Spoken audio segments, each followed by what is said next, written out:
मुंबई पुणे महामार्गावरून चाललोय आता. राजकीय वातावरण असल्यामुळे 4 दिवसांनी अवघी इलेक्शन असल्यामुळे आता आज तारीख आहे, आज शनिवार आहे, तारीख 15.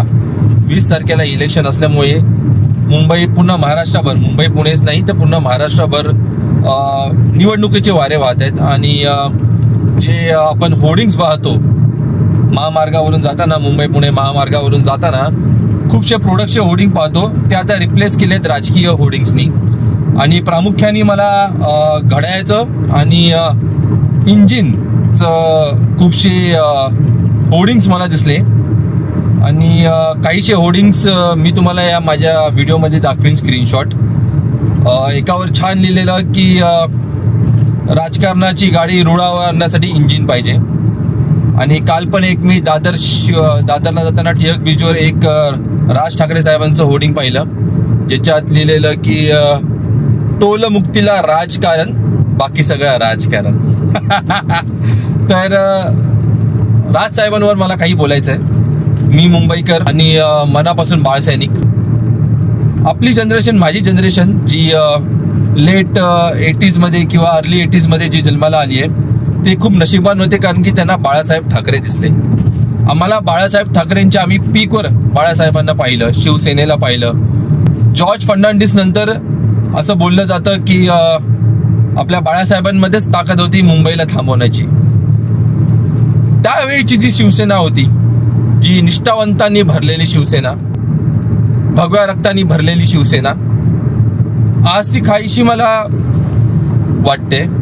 कारण की सर्वात दुःख मला ह्या गोष्टीचं वाटतं की आता जे शिवसेना प्रमुख आहेत उबाटाचे, ते फारुख अब्दुल्ला, जे पाकिस्तानचं समर्थन देतात नेहमी आणि असं खूप वेळा बोलतात की पाकिस्तान बरोबर आपण बोलणी केली पाहिजे, कारण पाकिस्तानकडे न्यूक्स आहेत. न्यूक्स म्हणजे न्यूक्लिअर आहेत. फारुख अब्दुल्लांना मला विचारायचं आहे की बाबा, पाकिस्तानकडे न्यूक्लिअर आहेत तर आमच्याकडे काय आहेत, भारताकडे काय आहेत? अटल बिहारी वाजपेयींच्या काळात पाकिस्तानच्या पहिला भारताने न्यूक टेस्ट केलेत. आपण त्याच्यावर एक सिनेमाही आलाय आणि तो आपण पाहिलाय. तर अशा लोकांच्या मांडीला मांडी लावून आजचे जे उबाटाचे प्रमुख आहेत ते बसतात. आणि त्यामुळे मला काहीसं त्या शिवसेनेचं आणि त्याही शिवसेनेचं आकर्षण नाही राहिलं. माझ्या मते त्यावेळीची जी शिवसेना होती 92, 93, 95, 96, जी बाळासाहेब जेव्हा पीकवर होते, तीच काहीची शिवसेना म्हणजे आजची मनसे. आजची मनसे म्हणजे कंटेम्पररी शिवसेना. भोंगे उतरवण्याचा मुद्दा असो किंवा रस्त्यावर नमाज न पडून देण्याचा मुद्दा असो किंवा टोलमुक्तीचा मुद्दा असो, राज ठाकरे नावाच्या झंझावाटनी खूपशे मुद्दे राजकारणाच्या म्हणजे सत्तेच्या बाहेर राहून उचलले आणि टोकावर नेऊन ठेवले. आणि आता जे आपण बघतोय, आज जे टोलमुक्त झालंय, त्याला खरंच राजच कारण आहे आणि बाकी सगळं जे करतायत ते सगळं राजकारण आहे. हे आपल्याला समजायला पाहिजे की तुम्ही बघा ना, महाराष्ट्राचा किंबहुना एकच असा नेता आहे ज्याचा महाराष्ट्राबद्दलचं काहीतरी विजन आहे, ज्याला महाराष्ट्राबद्दल काहीतरी करण्याची इच्छा आहे आणि ते कसं करणार ह्याचीही त्याच्याकडे मेकॅनिझम्स आहेत.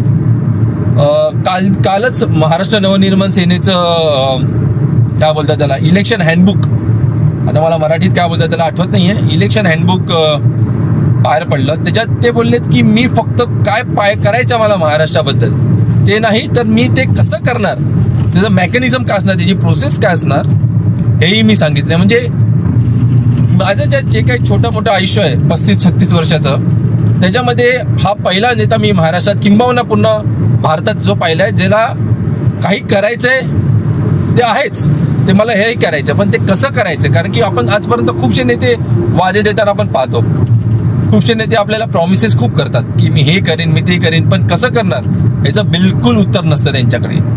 पण राज ठाकरे हा एकच व्यक्ती असा आहे ज्याच्याकडे उत्तर आहे की मी ते कसं करणार. दुसरी गोष्ट म्हणजे जे महाराष्ट्राचे राजकारण जे खराब झाले, आता मी काही राजकीय विश्लेषक किंवा असं काही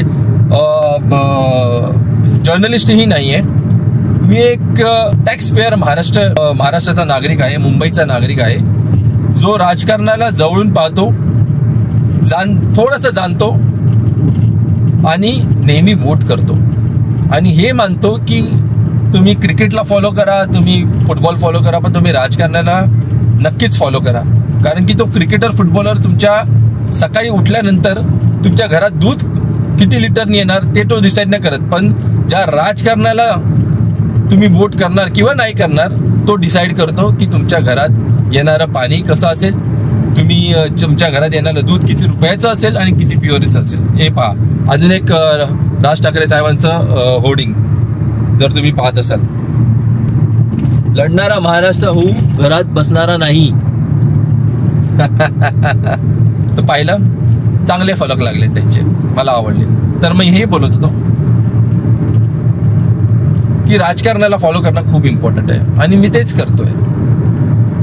बाकी सगळेजण पक्ष वाचवण्यासाठी राजकारण करतायत, बाहेर आले आहेत, इलेक्शन लढतायत, पण हा एकच व्यक्ती असा आहे, राज ठाकरे, जो महाराष्ट्र वाचवण्यासाठी बाहेर पडलाय. बिनशर्त आजपर्यंत कुठच्या पक्षाला पाठिंबा दिला हो मला सांगा. महाराष्ट्राचं राजकारणच खराब ह्या मुद्द्यावर झालं की कोणाला तरी महत्वाकांक्षा होती की मला मुख्यमंत्री बनायचंय, पण राज ठाकरे सारखा माणूस होणे परत शक्य नाही. ओके, तर हे माझं मत होतं, हे माझं वैयक्तिक मत होतं.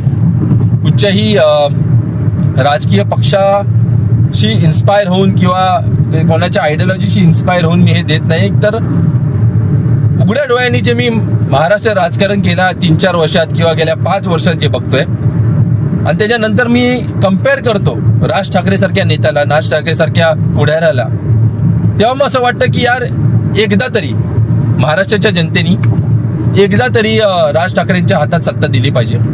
एकदाच मागतायत ना ते, कुठे 10 वेळा मागतायत, एकदाच देऊन बघू.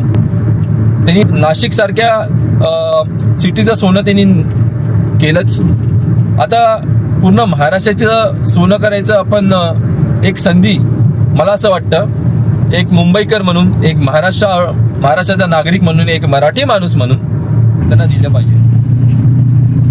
मला असं वाटतं की ते सावली आहेत, बाळासाहेबांची सावली, आणि विचारांचा वारसा, जे आजकाल खूप, हा विचारांचा वारसा खूप ट्रेंडिंग वर्ड आहे आपल्या महाराष्ट्राच्या पॉलिटिक्समध्ये, तो खरंच विचारांचा वारसा राज ठाकरेंमध्येच आहे. तर येत्या 20 तारखेला बुधवारी पूर्ण महाराष्ट्राभर सुट्टी डिक्लेअर केली आहे. तर त्याला सुट्टीसारखा नव्हे तर वोट कास्ट करण्यासाठी त्याला वापरा. नक्कीच जा, मतदान करा आणि जाणकार होऊन मतदार करा. आणि 23 तारखेला माझी आशा आहे की भगव्या रंगाचा गुलाल आणि इंजिनवाला गुलाल पण डेफिनेटली उधळू. ओके, हे माझे वैयक्तिक मत आहेत. तर तुम्हाला काय वाटतं या मतांबद्दल, तुम्ही सहमत आहात नाही आहात, प्लीज कमेंट बॉक्समध्ये लिहा. सहमत असाल तर कमेंट बॉक्समध्ये जय महाराष्ट्र लिहा. Okay, so this is Vinayak टोपले सायनिंग ऑफ. जय महाराष्ट्र.